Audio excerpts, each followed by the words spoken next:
ब्रह्मबोध और जगत बोध। जगत बोध में 3 प्रकार होते हैं, सात्विक, राजस और तामस। बुद्धि के अनुसार जगत को ऐसा ही देखेगा और सोचेगा। और ब्रह्मबोध में एक ही ब्रह्म परमात्मा को पाने का ब्रह्म ज्ञान, ब्रह्म ध्यान, ब्रह्म चिंतन।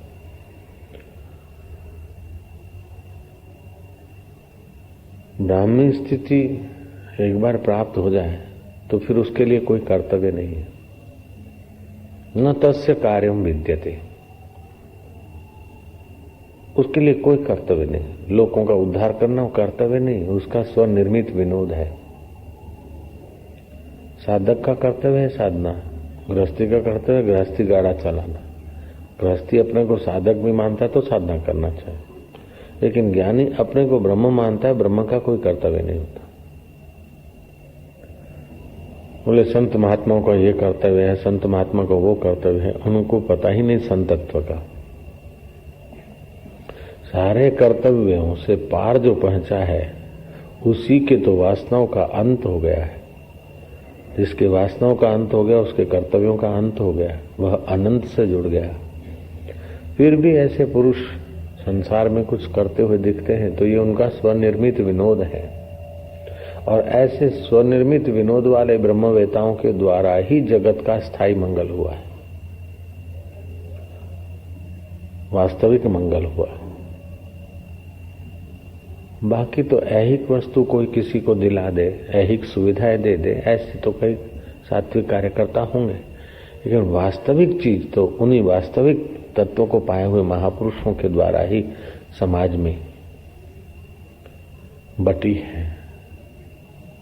वास्तविक चीज तो शुद्ध बुद्ध चैतन्य सुख। व्यक्ति को सुख सुविधाएं ऐहिक वस्तु देना, उसकी अपेक्षा उसको ऐहिक वस्तु के बिना भी परम सुख देना वो बहुत ऊंची चीज है। एक छोटी कहानी, किसी जेल में धर्मात्मा सेठ गया, कैदी लोग बेचारे रूखी सूखी रोटी खाते, दया आ गई, सबको मेवा मिठाई मंगा के खूब जिमाया। कैदी बड़े खुश हुए। दूसरे सेठ को पता चला कि अपने भी कुछ नाम करो। वह सेठ गर्मियों के दिन में गया, देखा कि कैदियों को पानी ठंडा नहीं मिलता और खारा पानी इधर का। शक्कर मंगवाई, बर्फ मंगवाई, शरबत पिलाया, दिन भर खूब पियो। कैदी बड़े खुश हुए। तीसरा सेठ जाड़ों में गया, ठंडी में, किसी को स्वेटर दिया तो किसी को मोजे दिए, तो किसी को कंबल दिया, तो किसी को चादर दिया, तो किसी को कुछ। कैदी बड़े खुश हुए। एक ने भोजन कराया, दूसरे ने शरबत पिलाया, तीसरे ने गर्म कपड़े दिए। चौथा एक महापुरुष भी चला गया किसी दिन जेल में, और उसने कहा कि लो ये का चाबी और वो है ताले, घुमाओ और अपना अपना घर पहुंच जाओ। सम्राट का गुरु रहा होगा, कुछ रहा होगा, सम्राट को इस बात पे राजी कर लिया। उस महापुरुष ने और कुछ नहीं दिया, न भोजन कराया, न कपड़े दिए, न शरबत पिला, केवल चाबी दिखा दी। अब उन 3 दाताओं की अपेक्षा चौथा दाता सर्वोपरि माना जाएगा, क्योंकि ताले ही खोल दिए। जेल में बैठकर शरबत पीने की अपेक्षा स्वतंत्र घर जाना, स्वतंत्र हो जाना बहुत ऊंचा है। ऐसे इस देह रूपी और संसार रूपी जेल में बैठकर चाहे स्वर्ग का सुख भोगना, यहाँ का सुख भोगना, उसकी अपेक्षा ब्रह्मबोध हो जाना और ब्रह्म परमात्मा का साक्षात्कार कर लेना अनंत गुना ऊंचा होता है। तो एक ब्रह्मबोध होता है, दूसरा जगत बोध होता है। चित्त की 2 धारा होती। तो ब्रह्मबोध के तरफ जिसकी धारा चलती तो पहले उसको 2 आवरण समझाए जाते, अस्त्वापादक आवरण और अभानापादक आवरण। अस्त्वापादक आवरण ईश्वर है कि नहीं है, पता नहीं कैसा है। कोई बोलेगा साकार है, कोई निराकार, कोई कैसा है, पता ही नहीं। लेकिन जिसने वेदांत सुना है, सतगुरु के चरणों में पहुंचा है, वो समझता कि ईश्वर है, वो आत्मा है और अभी है, यहाँ है, मेरे पास, मेरे साथ है। ये वो महसूस करेगा, फिर भी अनुभव नहीं हो रहा है, अनुभव नहीं हो रहा है, ये अभानापादक आवरण है। तो अस्त्वापादक आवरण वेदांत शास्त्र के उपदेश से दूर हो जाता है और अभानापादक आवरण सद्गुरुओं का सानिध्य से ब्रह्म अभ्यास करने से अभानापादक आवरण हट जाता है और साधक सिद्ध बन जाता है। सिद्ध भी दो प्रकार के होते हैं, एक योग की सिद्धियों से सिद्ध पुरुष होते हैं। योग की सिद्धियों से तो फिर कई तांत्रिक सिद्धियों से, तो कोई मानसिक शक्तियों से, वो नहीं, उत्तम सिद्धों की बात है। तो एक योग की सिद्धियों से सिद्ध होते हैं, अष्ट सिद्धि वाले, जैसे हनुमान जी थे, व्यास जी थे। दूसरा होता है तत्व ज्ञान हो गया, तो तत्व ज्ञान की सिद्धि, साक्षात्कार की सिद्धि, ये सबसे ऊंची। साक्षात्कार की सिद्धि हो गई, उसके पास योग सिद्धि हो चाहे ना हो, कोई उसको फर्क नहीं पड़ता। लेकिन योग सिद्धि वाले को साक्षात्कार की सिद्धि नहीं है तो अधूरा है, योग सिद्धि वाले को ब्रह्मबोध नहीं है तो वह अधूरा है। चांगदेव के पास योग सिद्धियां थी, मौत आए उसके पहले वो अपना प्राण चढ़ा देते सहस्त्रसार में, 10 दिन की समाधि करते, मौत का समय गुजर जाता, फिर अपना 100 वर्ष आयुष्य बना लेते। 14 बार मौत को ठेल दिया, लेकिन तत्व ज्ञान की सिद्धि नहीं थी। 22 वर्ष के ज्ञानेश्वर महाराज और 1400 वर्ष के चांगदेव महाराज, 1400 वर्ष का चेला है और 22 वर्ष का ज्ञानेश्वर गुरु बने। ज्ञानेश्वर की कृपा से फिर चांगदेव को आत्म साक्षात्कार हुआ। तो ये ब्रह्मबोध ऊंच में ऊंची सिद्धि है, परागति पराकाष्ठा। ऐसा ब्रह्मबोध जिन महापुरुषों को हो गया। अभी आया था ना थोड़े दिन पहले भक्ति अंक में, काशी में ऐसा महापुरुष था, बिल्ली मर गई थी, उसको उठा के गंगा में प्रवाह कर दिया, तो बिल्ली का जीवात्मा देवदेही में बदल गया। वो कहने लगे कि महाराज मैं तो बिल्ली चूहों के पीछे पड़ने वाले, और अभी मैं आपकी कृपा से स्वर्ग जा रही हूँ, मुझे देवदेही मिल गई, नहीं तो न जाने कितने लाख जन्म लेती तब कहीं वहां पहुंचती, मनुष्य जन्म होकर पुण्य करके तब स्वर्ग में पहुंचती। लेकिन आप जैसे ब्रह्मबोध से जो महापुरुष संपन्न होते हैं, ऐसे पुरुष अगर मरी हुई बिल्ली की भी अंत्येष्टि कर देते हैं तो उसको इतना फायदा हो जाता। ऐसे ब्रह्मबोध से संपन्न महापुरुष, मुर्दे किसी मृतक आदमी को जला दिया जाता हो शमशान में, ऐसे मृतक के मुर्दे को भी देख, मुर्दे के धुएं को देख ले तो उस मुर्दे को भी दुर्गति से हटाकर सदगति की ओर प्रकृति भेज देती। ऐसा ब्रह्मबोध का महिमा होता है और ऐसे पुरुष हम लोगों की नाई जीते हैं। आश्चर्य है, हमसे भी ज्यादा गरीबी में भी जी लेते और फिर भी पूरे सम्राट होते, जैसे जड़ भरत, सुखदेव जी महाराज। अभी कुछ वर्ष पहले भावनगर में चित्रासनी इलाके में मस्तराम बाबा जी थे, उनके पहले एक दूसरे संत हो गए, भावनगर के राजा तखत सिंह हो गए। वो जाते थे उनके दर्शन करने को तो वो बोलते, साले तख्ता बीत जाएगा बख्ता, कर ले कुछ नहीं तो हो चला जाएगा बख्ता, तखत बखत। मैंने ऐसी बात सुनी और तखत सिंह ने फिर तख्तेश्वर महादेव बनाया, अभी भावनगर में हम देख के भी आए, और भी कुछ सत प्रवृत्ति की। तो उस महात्मा के बाद और कोई महात्मा आए होंगे, एक महात्मा तो हमने भी देखा चित्रासन में, ऐसे ही बड़े थे बिल्कुल, उनको देखकर अपने को दया है कि क्या स्थिति, लेकिन उनके अंदर की बड़ी ऊंची पहुंच है। तो ऐसे महात्मा पागल का वेश बना के भी रह सकते, सम्राट होकर राज्य भी कर सकते, जिनको ब्रह्मबोध हुआ। ललनाओं के नृत्य हास्य विलास में भी समय बिता सकते और हिमालय में समाधि भी कर सकते, आचार्य होकर उपदेश भी दे सकते और गृहस्थी होकर गृहस्थी का गाड़ा भी घसीट सकते। ऐसे एक संत हो गए, संत टोपणदास। उनको पुत्र था, पौत्र था, घर में रहते और सुबह मार्केट में सब्जी ले आते, अरे भाई थोड़ा धनिया तो दे दे, सब्जी लिया तो धनिया तो फ्री दे दे, ऐसा भी कर लेते थे। और थे समझे ब्रह्म बोध से संपन्न। शाम को थोड़ा बहुत सत्संग करते थे उनके घर के प्रांगण में। अड़ोस पड़ोस के लोग सत्संग से तो पहचान गए कि काका टोपनदास। एक टोपनदास दूसरे थे जो बहू से दीक्षा मांगते थे। ये वो टोपनदास नहीं, ये वो सेठ टोपनदास, ये काका टोपनदास की बात बताता हूं।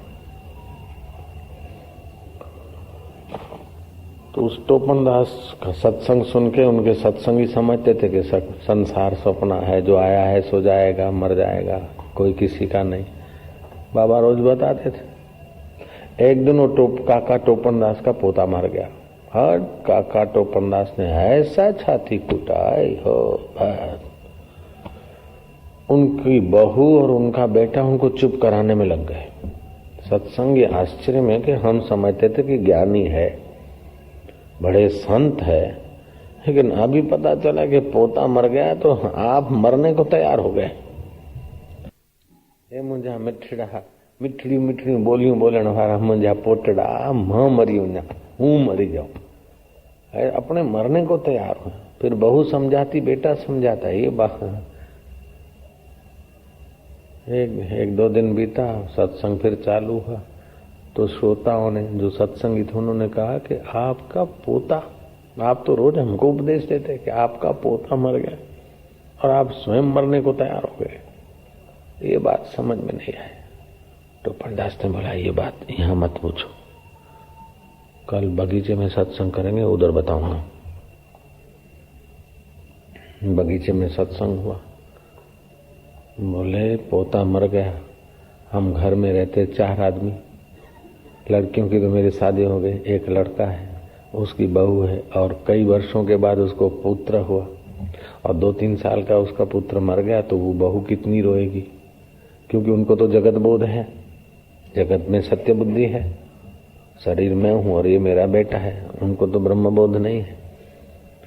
तो मेरा बेटा, उसकी पत्नी, दोनों रो रहे थे। अगर मैं उनको चुप कराने जाता तो बड़ी गड़बड़ होती, बहुत देर लगती।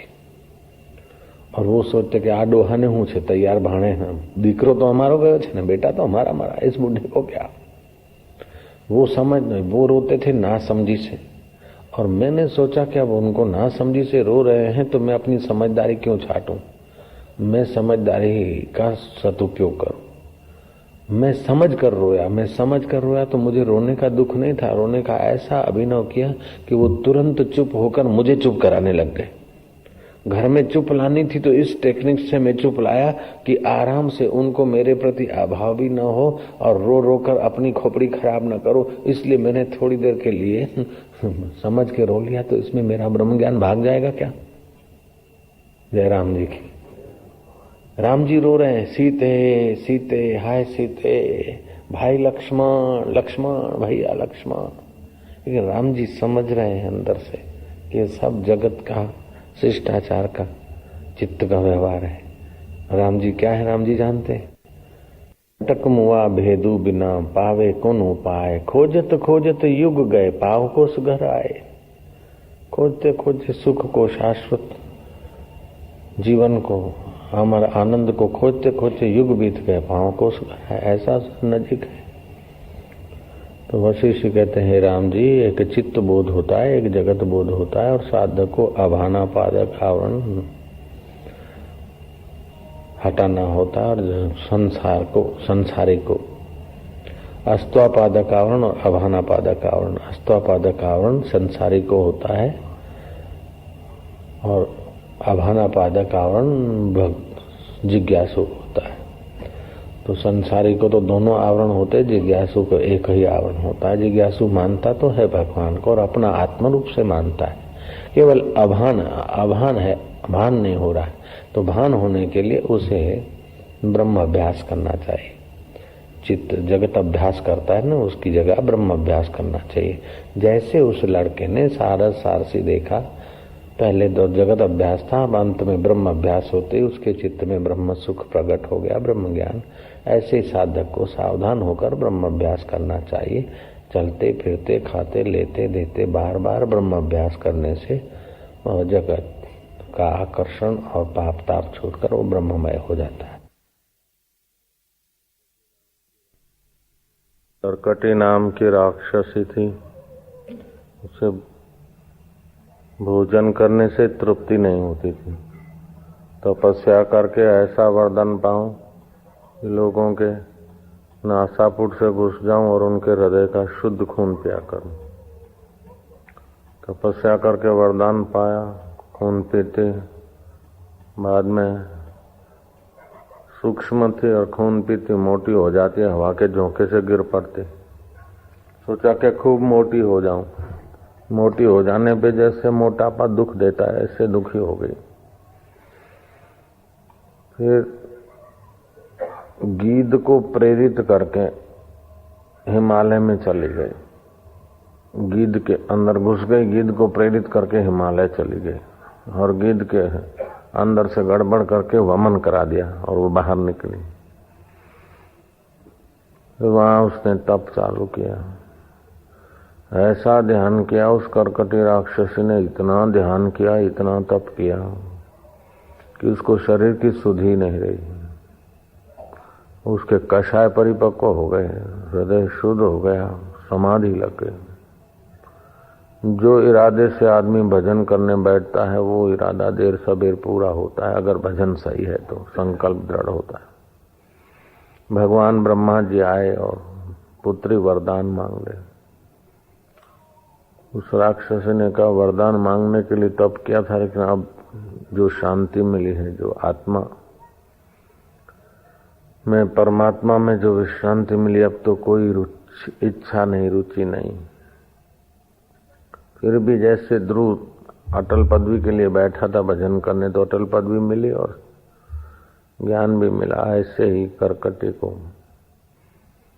ब्रह्मा जी ने कहा कि तुम जो पातकी लोग हैं, प्रजा को सताते हैं, उन्हीं का भोजन करना, पापियों का नाश होना ठीक है, क्योंकि वो पाप से बचेंगे। और गुणवान को कभी न खाना अपने भोजन में। कर्कटी वरदान लेकर विचरण करती करती श्रीनगर के जंगल में घूम रही थी और नगर का राजा, उसका मंत्री रात्रि को वीर यात्रा पे निकले थे। कर्कटी ने विराट रूप धारण करके, खतरनाक भयानक रूप धारण करके कि इस समय आप दोनों मेरे लिए भोजन आए हो, मैं तुमको खा जाऊंगी। निशाचर लोग पहले डराते और बाद में अटैक करते हैं, और कायर लोग छुप के अटैक करते हैं। वीर लोग आमने सामने तिथि तारीख नक्की करके फिर युद्ध करते।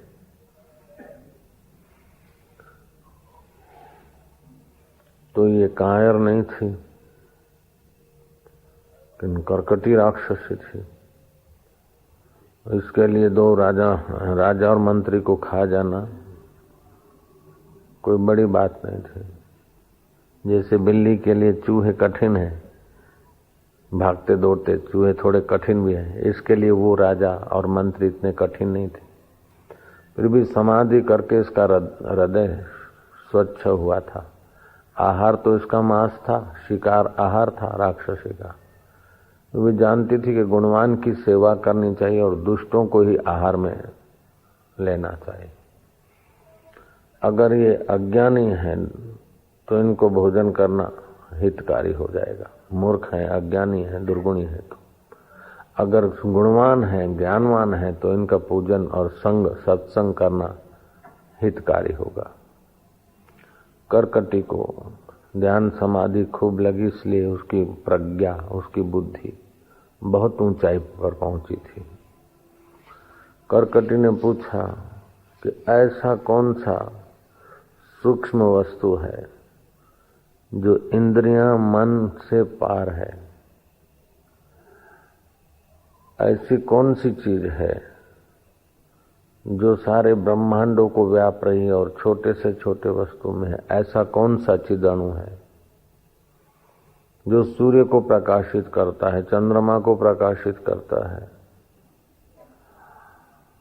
ऐसा कौन सा चिद अणु है जो सुख में और दुख में एक रचता है? ऐसा कौन सा चिद अणु है कि जो अंधकार को और प्रकाश को भी प्रकाशित करता है? अंधकार है फिर भी वो देखता है कि अंधकार है, और प्रकाश है उसको भी देखता है, अस्थि को भी देखता है और नास्ति को भी देखता है। ऐसा कौन सा चिद अणु है? हेय और उपाधि से रहित मति को भी देखता है और हेय उपाधि सहित वाली मति को भी देखता है। ऐसा कौन सा चिद अणु है कि जिसको पाए बिना सम्राट भी कंगाल रह जाते हैं और जिसको पाने से कंगाल भी सम्राटों से पूजे जाते हैं? ऐसा कौन सा चिद अणु है?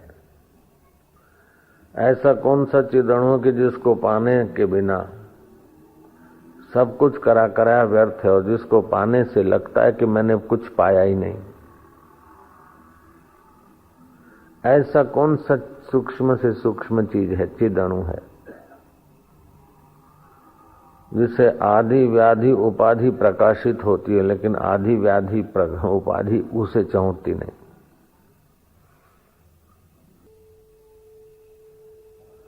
ऐसा कौन सा चिद अणु है जो रोम रोम में रम रहा है?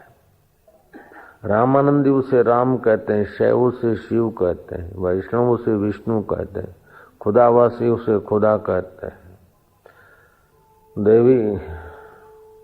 देवी को मानने वाले उसे देव कहते हैं। ऐसा कौन सा चिद अणु है कि तुम्हारे हमारे सब के हृदय में है और तुम्हारे हमारे न होने पर भी वो है? ऐसा कौन सा चिद अणु है? इस प्रकार भिन्न भिन्न ढंग से उसी परमात्मा के विषय में करकटी ने प्रश्न पूछा है। जो लोग मन माना भजन करना चाहते हैं अथवा मन माना किसी रिधम में चलते रहते हैं, उसको एक जन्म तो क्या कई जन्म भी कम पड़ेंगे ईश्वर प्राप्ति में। जो शास्त्र अनुकूल और आत्म साक्षात्कारी महापुरुष के ज्ञान के अनुकूल साधन करेगा उसके लिए तो कुछ ही समय बहुत हो जाता है। जैसे सुखदेव जी के लिए 21 दिन बहुत हो गए, परीक्षित के लिए 7 दिन बहुत हो गए, महावीर के लिए 12 वर्ष बहुत हो गए, बुद्ध के लिए 7 वर्ष बहुत हो गए, किसी के लिए 40 दिन बहुत हो जाते हैं। अगर सतगुरु मिले और अपना संयम सदाचार तत्परता हो, ऐसी सूक्ष्म बात विचारने की हो, लगन हो। उस वीर यात्रा को निकले हुए राजा और मंत्री ने करकटी के सारे प्रश्न सुने। राजा कहते हैं कि हे करकटी, तुमने एक ही उस परमात्मा के बारे में पूछा है जो इंद्रियां मन से परे है, सूक्ष्मतम है। सूक्ष्म चीज को तो माइक्रोस्कोप से देखी जाती है लेकिन वो परमात्मा देखा नहीं जाता, फिर भी है तो सही। वो 5 कोशों में छुपता नहीं, 5 कोशों में है फिर भी छुपता नहीं। जैसे कपूर छुपता नहीं उसकी सुवास, ऐसे उस परमात्मा की चेतना, देखने की, सुनने की, बोलने की योग्यता जो है। फूलों में गंध नहीं छुपती, ऐसे हृदय में वो भगवान है तो सही, तो छुपता नहीं। हृदय की धड़कनों से साबित होता कि है चैतन्य। मन बुद्धि के इतने सुंदर आविष्कार, हवाई जहाज बनाने की सत्ता उसी ज्ञान स्वरूप से आई। माता में पालन करने की शक्ति उसी परमात्मा से आई, पिता में अनुशासन करने की शक्ति उसी परमात्मा से आई, कवि की कविता उसी से आई, विज्ञानी का विज्ञान उसी से सफल होता है। वह चिदणु क्यों है कि सूक्ष्म सूक्ष्मतर सूक्ष्मतम है। बैक्टीरिया में भी उसकी चेतना है, इसलिए चिद अणु बोला। चिद मन वो चेतन है और अणु जरा से, तो जो छोटे से छोटा है वो बड़े से बड़ा है। जितना छोटी चीज उतनी ही वो बड़ी चीज। बोले स्वामी जी ये समझ में नहीं आया। देखो हवा एकदम छोटी है, सूक्ष्म है, तो कितनी व्यापक है। हवा से भी ज्यादा आकाश सूक्ष्म है और ज्यादा व्यापक है। तो आकाश से भी ज्यादा वह चिद अणु परमात्मा है। इसलिए हमारे शरीर में व्यापा है, सबके शरीर में व्यापा है। ब्रह्मा विष्णु महेश के शरीर में भी वही परमात्मा व्यापा है। जैसे बिलोरी कांच रखने से विशेष सूर्य का प्रकाश और दाहकता का अनुभव होता है, ऐसे ही जो ध्यान समाधि करते हैं उसमें उस परमात्मा की विशेष सत्ता, स्फूर्ति, त्रिकालज्ञता आदि प्रकट होती है। और जो सामान्य जीते उनमें सामान्य चिदणु चैतन्य की सत्ता तो होती ही। तो इस प्रकार कर्कटी राक्षसी से प्रश्न सुनकर राजा कहता है कि तुम उसी परमेश्वर के बारे में पूछ रही हो जो प्राणी मात्र का आधार है, जो सबकी धड़कनें चलाने की सत्ता देता है।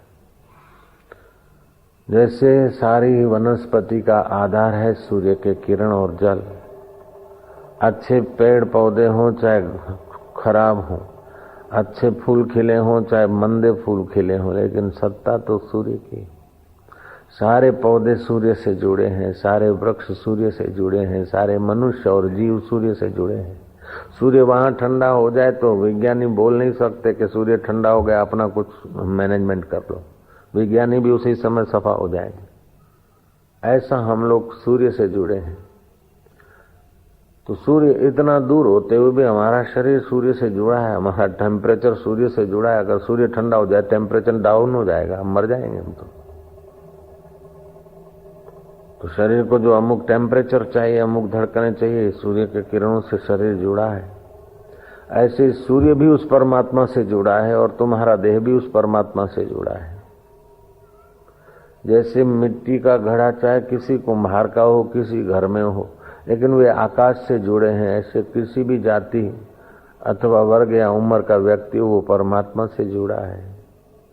दुष्चरित्रों के कारण वो उसको परमात्मा पाने की तड़फ नहीं आती। संसार को पाने की इच्छा बढ़ने से, बेकारी सुख पाने की इच्छा बढ़ने से दुष्चरित्रवान हो जाता है, और ईश्वर को पाने की इच्छा से सच्चरित्रवान होता है और सत्य में उसकी स्थिति होती है।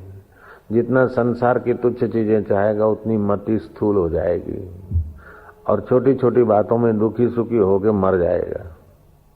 और जितना परमात्मा को प्यार करेगा उतना ही मति सूक्ष्म सूक्ष्मतर सूक्ष्मतम होकर वो स्वयं ब्रह्म स्वरूप हो जाएगा।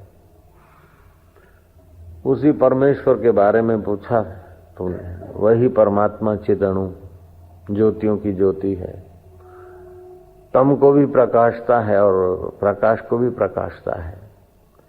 कुछ नहीं है, कुछ नहीं है को भी प्रकाशता है, कुछ नहीं है तो कहने वाला तो है। पिता ले गया मेहमानों को अपना बड़ा महल दिखाने के लिए, ये पूजा रूम है, ये ड्राइंग रूम है, ये ध्यान रूम है, ये रसोई रूम है, ये फलाना है, ये फलाना है, ये बड़े छोकरे का, ये छोटे छोकरे का, ये मंजिले का है। बहुत सारे कमरे अपनी बिल्डिंग के दिखाए।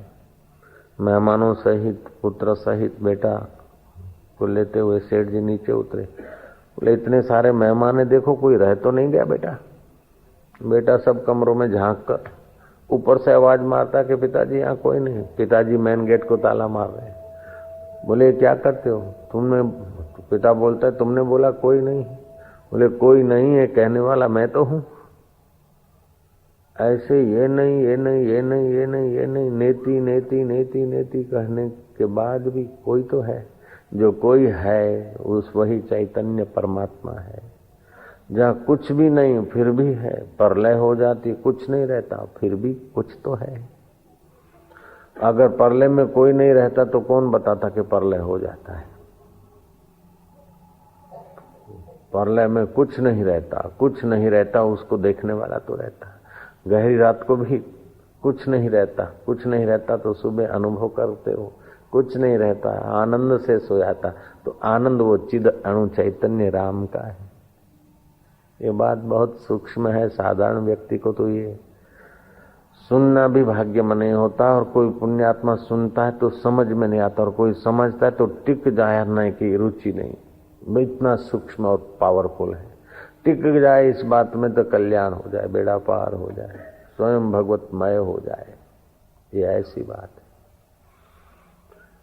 कथा आगे चलती है। उस राजा ने कर्कटी को उसके सब सवालों का जवाब दिया। करकटी ने जाना कि ये ज्ञानवान है, आत्मवेता है, परमात्मा को पाया हुआ बुद्ध पुरुष है, इसने अपने सौल को, अपने आत्मा परमात्मा को जाना है, जीवन मुक्त राजा है। राजन फिर तो मैं आपके संपर्क में रहूंगी, सत्संग करूंगी। राजन ने कहा कि तेरा आहार अगर मांस भक्षी है और मनुष्यों को भक्षण करती, तो जिन पापियों को हम फांसी लगाने वाले उनको तू ले जाके भोजन कर लिया कर, तो तेरे काम आएंगे, उनका भी कल्याण होगा, जेल का भी खर्चा बंद हो जाएगा, तेरा भी गुजारा हो जाएगा। वशिष्ठ कहते राम जी करकटी राक्षसी उस राजा के जो बंदी थे उनको ले जाती, जैसे बिल्ली चूहों को उठा के ले जाए, ऐसे ही पापियों को उठा के ले जाती और जंगल में भक्षण करती, तृप्त होती।